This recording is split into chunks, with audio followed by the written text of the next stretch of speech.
square. Go down square. Les épaules carrées. Carrées. T'arrêtes ça. Qui ferait ça, un tatou sa bédaine de Manon Réaume? Franchement, tu dois me niaiser. Bienvenue à Hors-jeu 2.0. Je suis de bonne humeur, Yannick, je suis en forme, il fait beau. C'est vrai. Cette semaine, on est du côté de Québec et on a eu la chance de rencontrer l'ancienne gardienne de but, Manon Réaume. Manon Réaume est de passage au Québec puisqu'on va tourner un film sur sa vie. Ouais. On sait que l'an prochain, ça fera 25 ans qu'elle a marqué l'histoire en jouant dans la Ligue nationale de hockey. Ça passe vite, hein? Des matchs préparatoires, c'est incroyable. Et on a donc accès à un peu ce qu'elles ont fait au cours de la semaine, genre d'immersion à la culture québécoise. Mais André, je pense à ça. On t'a-tu déjà approché pour pour faire un film sur ta vie, mettons? Ben ouais, plus qu'une fois, Yannick. Ah Mais ouais? je peux pas dire quel film parce qu'il y a des jeunes qui nous écoutent. Mais s'il y avait un acteur là, qui devrait jouer ton rôle, un acteur américain, ça serait lequel? Moi, c'est sûr que c'est The Rock, Dwayne Johnson. Ouais, c'est un bon choix. T'as quasiment la même shape que The Rock, Ben hein? oui. Mais tu sais que l'actrice américaine qui a été choisie, c'est Angie Bolaro. Ben oui. Et elle ressemble physiquement à Manon Réaume. C'est incroyable. On Ouais. dirait deux Ah sœurs. ouais, ouais. D'ailleurs, on va les rencontrer, on va les suivre, on va même aller sur la patinoire. Donc, je pense qu'on va avoir beaucoup de plaisir au cours des prochaines minutes. Il va y avoir des flamèches, restez là. Hors-jeu 2.0, c'est parti!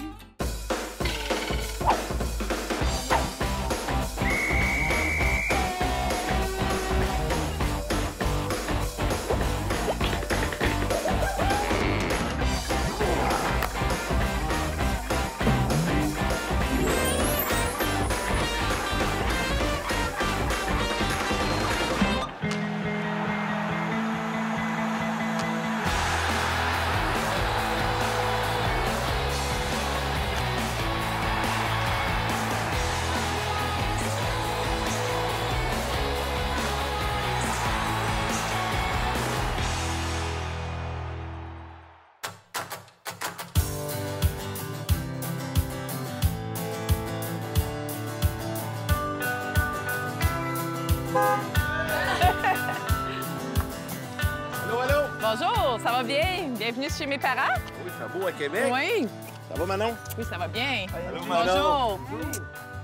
T'as planté les fleurs matin? Ben oui, pour être sûr que ça Allô, soit beau. Angie.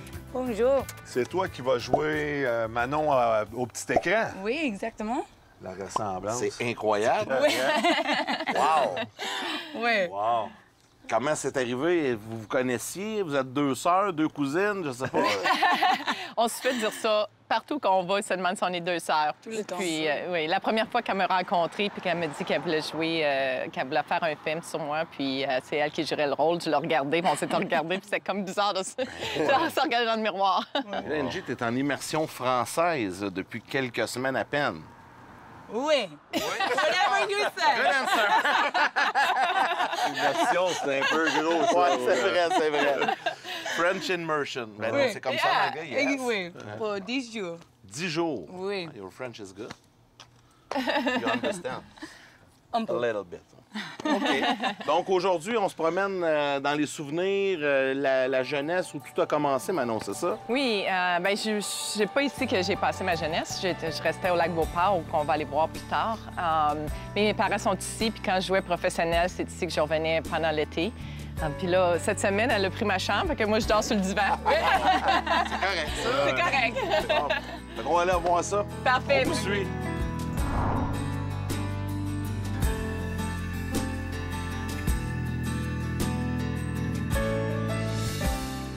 Les petits souvenirs au sous-sol. Je vois que tu as préparé des choses. Parce qu'en fait, Manon, nous, on a l'occasion de vous suivre, mais ce que tu vas faire dans les prochains jours avec Angie, c'est la plonger dans tes souvenirs, là, parce qu'elle va jouer ton rôle au grand écran, donc elle doit connaître ta vie. C'est ça, elle, ça fait une semaine qu'elle est ici, elle est avec mes parents, elle a vécu comment que mes parents étaient, des choses comme ça. Ma mère, elle l'a déjà adopté, c'est sa deuxième fille, là. Puis ma mère, elle a sorti toutes des photos, des choses qui étaient intéressantes pour eux autres à voir. Je jouais avec Daniel Bouchard. Oui. Ah, évidemment, Ah oui. tu viens de Québec. Ça, c'était mon idole. Ah oui? Regarde la photo, j'étais tellement contente à 11 ans de l'avoir rencontré. Comment c'est arrivé avec le Lightning? Comment ça s'est passé, cette rencontre-là? Là? Bien, après d'avoir joué junior, il y a eu justement des vidéos sur moi qui jouait la partie. C'était avec les draveurs? Avec les draveurs de Trois-Rivières. Puis il y avait un scout qui avait envoyé un tape à Phil Esposito de moi. Puis au début, je ne savais pas que j'étais une fille. Puis lorsque j'ai terminé avec les draveurs, moi, je pensais, bon, ma carrière est finie. J'ai commencé à travailler à RDS. Ben oui, c'est Puis la première chose que j'ai eu à faire à RDS, c'était le draft qui était à Montréal. Je me suis en allée à Montréal au Forum, puis je m'occupais d'aller chercher les gens pour les interviews. Okay. Puis le scout qui avait envoyé le tape à Phil Esposito m'a vu, puis il m'a présenté à Phil. Puis dans les estrades, je me souviens d'être assis avec Phil Esposito. Il m'a dit « Serais-tu intéressé de venir à un camp d'entraînement avec nous autres? » Puis je pensais que c'était une joke, là, que c'était pas vrai. Il dit « Je vais t'envoyer une lettre d'invitation, puis tu vas avoir 2 semaines pour me répondre. » Puis j'ai reçu la lettre d'invitation. T'as-tu pris 2 semaines ou t'as répondu plus vite que ça? Non, c'est un petit peu plus vite que ça. Quand on vient en arrière, Manon, comment était l'accueil? Tu sais, t'arrives pareil d'un milieu de gars. Tu sais, comment ça a été l'accueil? Les gars, ont-ils été corrects ou ça a été plus difficile pour toi? Ou... Mais je peux te dire que ma première journée, c'était terrible parce que j'avais perdu mes bagages. Il n'y avait pas mon équipement de hockey ou mes bagages. J'étais arrivée à l'hôtel.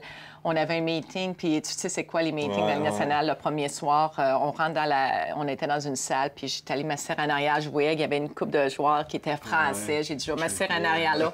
Mais on était la dernière rangée, puis là, à un moment donné, Phil, il dit, bon, ben la dernière rangée en avant, il y a bien de la place en avant, venez vous asseoir en avant. Puis là, je me souviens de marcher dans l'allée, puis il y avait des joueurs de chaque bar, puis je regardais la grosseur des joueurs, les joueurs de telle grosseur, puis je me disais, c'est quoi que je fais ici? Ça, c'est toutes des lettres de fans que j'ai eues, mais ma mère était géniale. Elle a, il y a tous les livres ici aussi, là. Ça, c'est plein de lettres de fans? Oui, tous ces livres-là, au complet, là.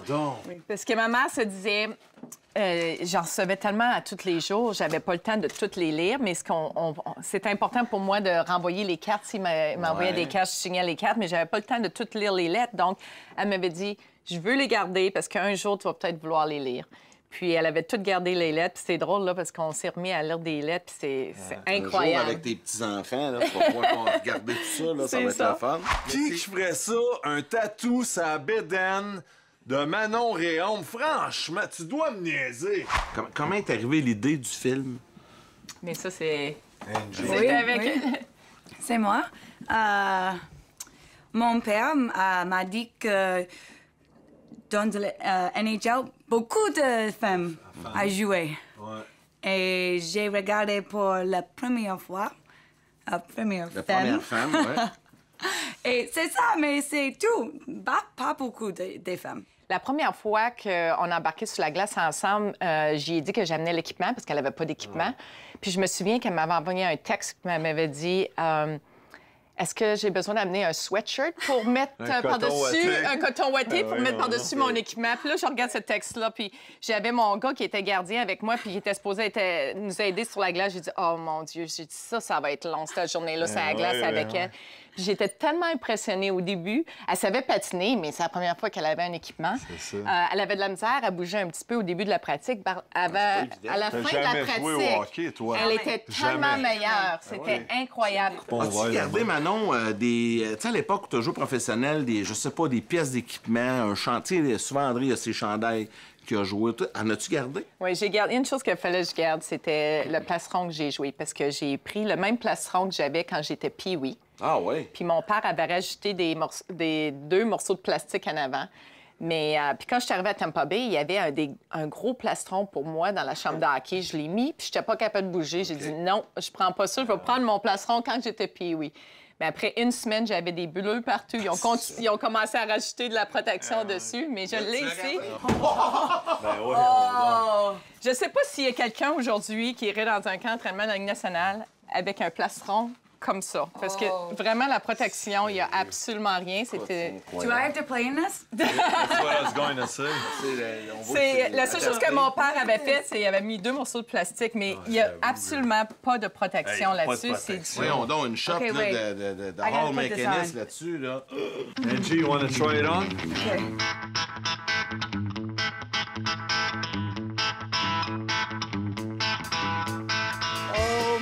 Mais là, le cas s'est fermé de même.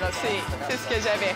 c'est ça qui tient occupé aussi dans la région de Détroit. Avec le projet, tu parlais d'Edel Caesar, là, tu vas t'occuper du volet de développement du hockey féminin là-bas, je pense. C'est ça, tout le hockey féminin là, pour Little Caesar, qui est avec les Red Wings, là, avec la nouvelle aréna. Ouais, ben oui. On va avoir une aréna de pratique qui va être là, puis ça va être le fun. Là. On va aller voir d'autres choses? Oui. Je crois. Oui, je pense qu'on va aller voir où que j'ai habité quand j'étais jeune, parce qu'on avait, mon père, à tous les hivers, il faisait une patinoire dehors, avec les bandes, avec les lignes, avec les lumières, puis on jouait pendant des heures et des heures et des heures dehors. Ça, c'est au lac Beauport. Ça, c'est au lac Beauport. Après la pause, on crash la maison de jeunesse à Manon. Moi, je capote Manon, je capote toi depuis que je joue dans le junior, c'est des draveurs, tout. J'ai même un surprise pour toi.